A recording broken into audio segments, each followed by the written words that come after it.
بسم اللہ الرحمن الرحیم۔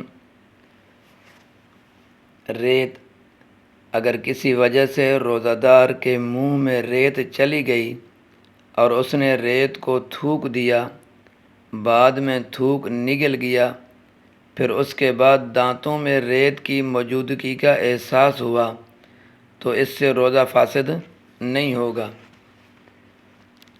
آگے مسئلہ ہے صحبت کا، یعنی رمضان کے روزے کے دوران صحبت کرنے سے روزہ فاسد ہو جاتا ہے، قضا اور کفارہ دونوں لازم ہوں گے۔ جب مرد کے عضو مخصوص کی سپاری عورت کے اگلے راستے میں اندر چلی جائے گی تو روزہ فاسد ہو جائے گا، خواہ منی نکلے یا نہ نکلے، قضا اور کفارہ دونوں لازم ہوں گے۔ اسی طرح اگر مرد نے پخانہ کی جگہ اپنا عضو مخصوص داخل کیا اور اس کی سپاری اندر چلی گئی، یعنی حشفہ، تب بھی عورت اور مرد دونوں کا روزہ فاسد ہو گیا، قضا اور کفارہ دونوں واجب ہیں۔ آگے اور پیچھے دونوں راستوں میں سے کسی بھی راستے میں جان بوجھ کر مجامعت کی تو روزہ فاسد ہو جائے گا، قضا اور کفارہ دونوں لازم ہوں گے، لیکن گناہ الگ ہوگا۔ ان دونوں مقاموں کی مجامعت میں منی نکلنا شرط نہیں ہے، صرف سپاری ایک دفعہ اندر چلی جانا یہ شرط ہے۔ اگر وہ حشفہ اندر چلا گیا ہے تو روزہ فاسد ہو جائے گا۔ منی کا نکلنا یا نہ نکلنا یہ شرط نہیں ہے۔ صحبت اور جماع میں عورت اور مرد دونوں کا عاقل ہونا یہ شرط نہیں ہے۔ اگر دونوں میں سے ایک مجنون ہے دوسرا عاقل تو عاقل پر کفارہ لازم ہوگا۔ مثلا مرد عاقل ہے اور عورت جو ہے وہ مجنون، تو مرد پر قضا اور کفارہ دونوں لازم ہوں گے، اور اگر مرد مجنون یا نابالغ ہے اور عورت عاقل ہے تو عورت پر کفارہ اور قضا دونوں لازم ہوں گے۔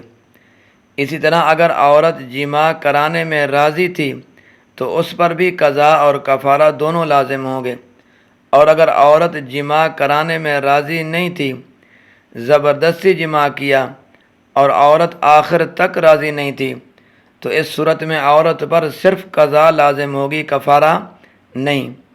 اور اگر عورت ابتدا میں ناراض تھی، زبردستی کی گئی، پھر عورت راضی ہو گئی تو بھی عورت پر صرف قضا لازم ہوگی، کفارہ لازم نہیں ہوگا۔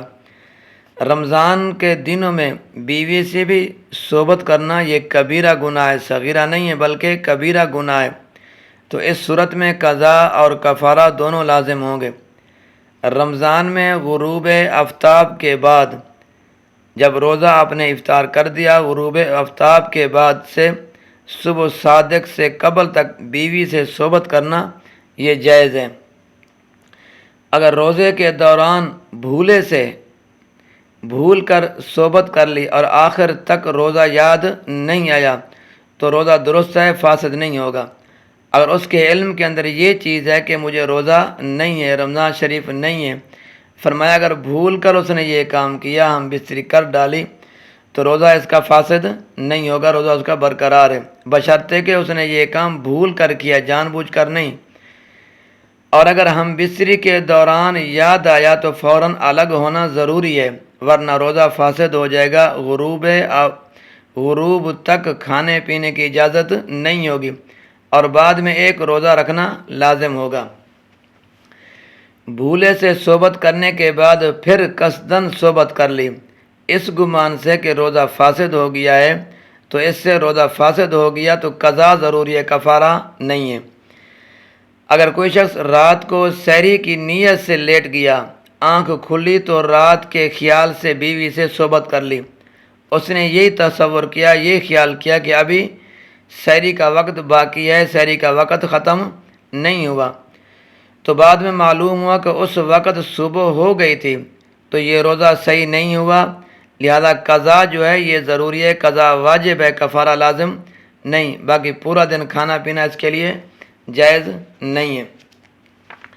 یعنی جو آدمی بھول جاتا ہے اس کے لیے گنجائش ہوتی ہے۔ آگے فرمایا کسی نے مردہ عورت سے یا ایسی کم عمر نابالغ بچی سے صحبت کر لی جس کے ساتھ عموماً صحبت کی رغبت بھی نہیں ہوتی، یا کسی جانور سے جماع کیا اور منی خارج ہو گئی تو روزہ فاسد ہو جائے گا، صرف قضا واجب ہوگی، کفارہ نہیں۔ کوئی روزہ دار عورت غافل سو رہی تھی یا بے ہوش پڑی تھی تو اس سے کسی نے صحبت کر لی تو روزہ فاسد ہو گیا، عورت پر صرف قضا واجب ہے، کفارہ نہیں ہے۔ البتہ مرد پر قضا اور کفارہ دونوں لازم ہیں۔ کسی روزہ دار عورت سے زبردستی جماع کیا گیا اور عورت آخری وقت تک راضی نہیں تھی، یا سونے کی حالت میں یا جنون کی حالت میں جماع کیا تو عورت کا روزہ فاسد ہو جائے گا، صرف قضا لازم ہوگی، کفارہ نہیں۔ البتہ مرد روزہ دار پر قضا اور کفارہ دونوں لازم ہوئیں۔ اللہ تبارک و تعالیٰ میرا اور آپ کا حامی و ناصر ہو۔